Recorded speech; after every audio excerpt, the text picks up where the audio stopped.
What makes us happy? Is it wealth, success, relationships, or something deeper that runs through human history? Jonathan Haidt's The Happiness Hypothesis explores this timeless question by blending ancient wisdom with modern psychology.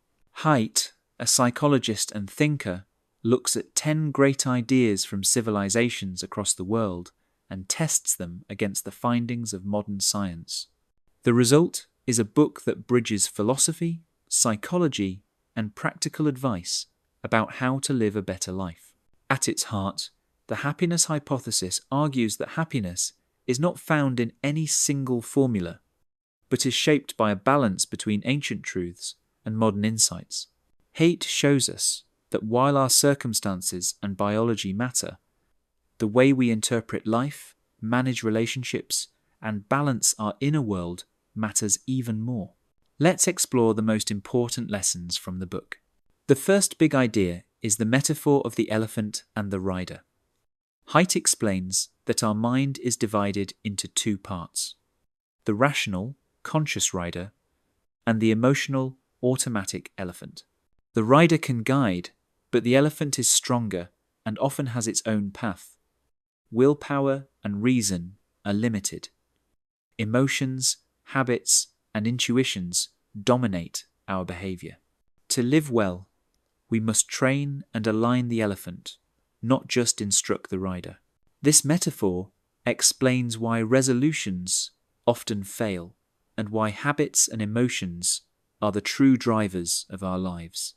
The second idea is that happiness comes from both internal and external sources. Ancient wisdom often said happiness lies within, that we should detach from worldly things.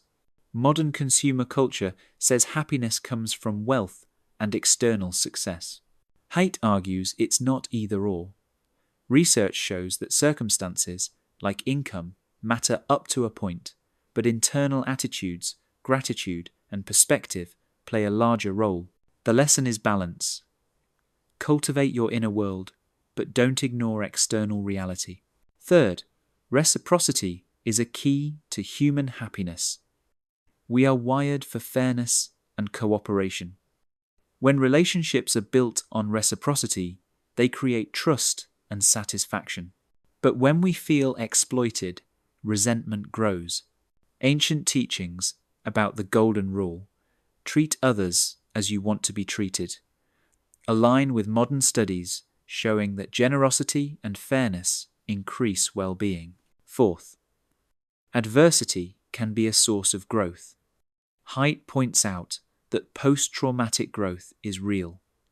People often emerge from suffering stronger, more resilient, and more grateful.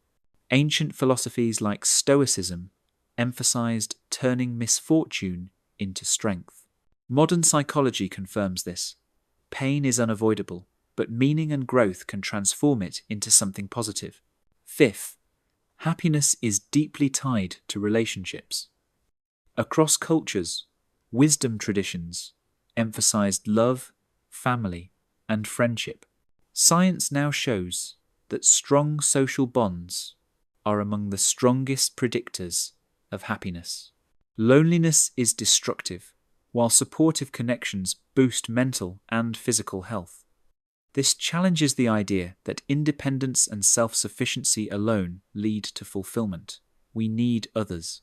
Sixth, Haidt explores the pursuit of meaning. Pleasure alone does not create lasting happiness. People who live with purpose, who see their lives as part of something larger than themselves, report greater satisfaction. Ancient religions and philosophies stressed service, virtue, and higher goals. Modern psychology echoes this. Happiness is not just feeling good, but also doing good. Seventh, balance is key. The ancient idea of the middle way, present in Buddhism and Aristotle's virtue ethics, still holds true. Extreme asceticism or indulgence both fail. Well-being comes from balance between work and rest, self and others, discipline and joy. Too much in any direction creates imbalance. Eighth, Haidt examines how our interpretations shape our experience. Cognitive psychology shows that our judgments and narratives about events matter more than the events themselves. Two people can face the same setback, but one interprets it as catastrophe while the other sees it as a challenge. Ancient Stoics preached that it's not events, but our thoughts about them that disturb us. Modern science agrees. Ninth, virtue and morality play a surprising role in happiness. Acting with integrity, fairness, and kindness not only benefits society, but makes individuals happier. Ancient thinkers like Confucius and Aristotle taught that virtue leads to flourishing. Today, psychology confirms that ethical living and altruism are correlated with greater well-being. 10th, spirituality matters. While not everyone is religious, practices like meditation, prayer, and gratitude rituals connect people to something greater. Haidt notes that transcendent experiences, feeling connected to the universe, nature, or a higher purpose, bring deep fulfillment. Ancient traditions offered practices for transcendence, and modern research shows they reduce stress and increase happiness. So what does all this mean for us today? Haidt combines these lessons into a model of happiness that is neither purely ancient nor purely modern. Happiness comes from training the elephant and rider to work together, cultivating relationships, finding meaning, interpreting adversity positively, practicing virtue, and opening ourselves to experiences of transcendence. Let's explore how to apply this practically. First, train your elephant with habits and emotions, not just reason. Build gratitude rituals, positive habits, and healthy routines that shape your automatic self. Second, invest in relationships.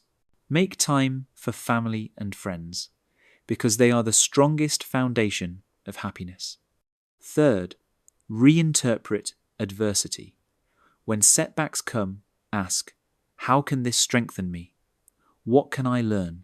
Fourth, balance your life. Avoid extremes.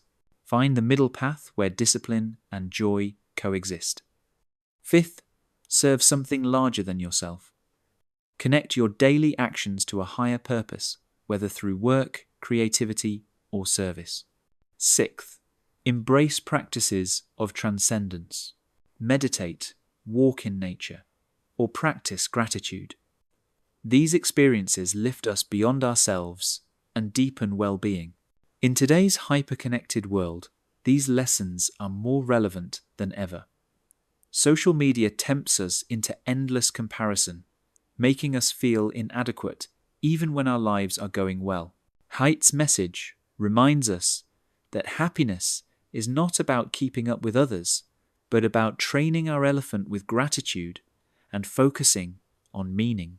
The consumer culture insists that more money or more recognition equals more joy, but science shows the gains level off quickly.